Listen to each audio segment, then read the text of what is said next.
ចាក់ចេញឆ្ងាយពីកន្លែងដែលអូអាប់និង stress មួយរយៈមកប្រើជីវិតបែបរស់នៅលើកោះញ៉ាំផ្លែឈើធម្មជាតិក្រោមដំណក់ទឹកភ្លៀងនិងមើលជីវភាពរស់នៅរបស់អ្នកភូមិកនដែតជាមួយខ្ញុំទាំងអស់គ្នា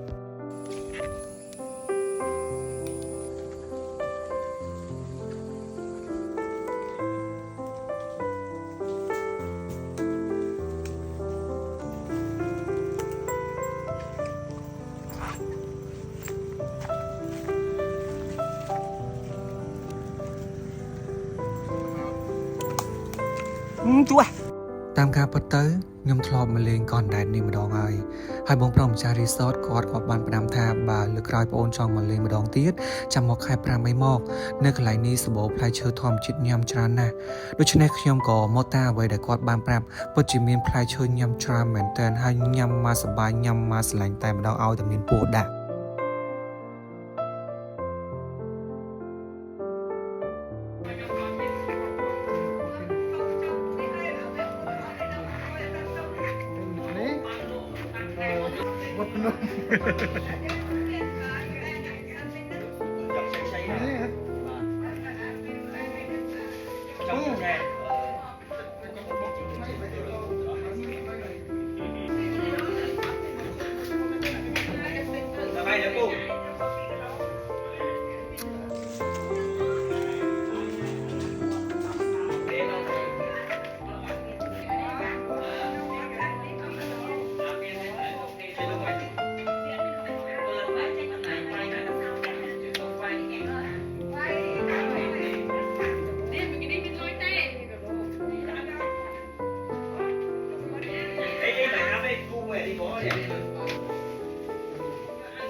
នេះជាលើកទី1ហើយដែលខ្ញុំស្គាល់នៅទុរេនបុរាណនិងញ៉ាំផ្លែទុរេនប្រភេទនេះ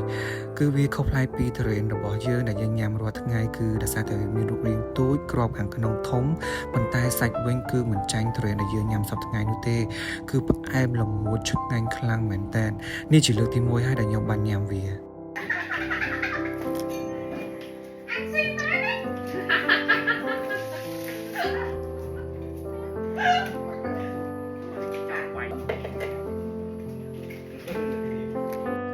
បងប្រុសម្ចាស់រីសតគាត់បានប្រាប់រឿងរ៉ាវមួយចំនួនពីបងប្អូនរស់នៅទីនេះខ្ញុំពិតជាមានអារម្មណ៍ថាពួកគាត់ខ្លាំងមែនតើពួកគាត់ប្រៀបដូចជាបងប្អូនខ្មែរកម្ពុជាក្រោមយើងអញ្ចឹងតាមពិតទៅអ្នករស់នៅទីនេះមួយចំនួនគាត់គឺជាជនជាតិថៃដែលនៅសេសសល់ដែលរស់នៅក្នុងកំឡុងពេលដែលខេត្តកោះកុងគឺជាកម្មសិទ្ធិរបស់ប្រទេសថៃហើយបន្ទាប់មកថៃក៏បានកាត់ខេត្តកោះកុងឲ្យមកខ្មែរវិញដូច្នេះគាត់ត្រូវរស់នៅទីនេះតែម្ដងនៅពេលដែលគាត់ទៅថៃគេថាគាត់ខ្មែរនៅពេលដែលគាត់នៅខ្មែរគេថាគាត់ថៃអញ្ចឹងប្រៀបបានដូចជាកូនអត់មេបាគ្មាននរណាទទួលស្គាល់មិនខុសពីបងប្អូនខ្មែរកម្ពុជាក្រោមយើងទេអត់នឹងគេដឹងថាអញ្ចឹងទេមែនដឹងតែអញ្ចឹងទេអូអាប់លើកទៅសាកទៅខាងក៏មិនគុំទៀវអត់ក៏មិនគុំទៀវហ៎គឺតែណា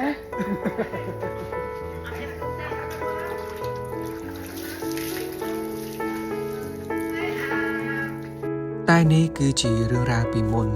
ឡូវនៅពេលនេះលែងហើយនេះគ្រាន់តែជារឿងរ៉ាវពីមុនតែប៉ុណ្ណោះតែពួកគាត់ចេះបានពីរភាសាគឺចេះភាសាថៃផងហើយនិងភាសាខ្មែរដូចគ្នាផងដែរបើមានអារម្មណ៍ថាហត់នឿយខ្លាំង stress ខ្ញុំរីកមិនដល់អ្នកទាំងអស់គ្នាមកលេងនៅឋានសួគ៌តាតៃនេះមកគឺមានអារម្មណ៍ថាសប្បាយរីករាយនិងបាត់រាល់ទុក្ខកង្វល់អស់តែម្ដង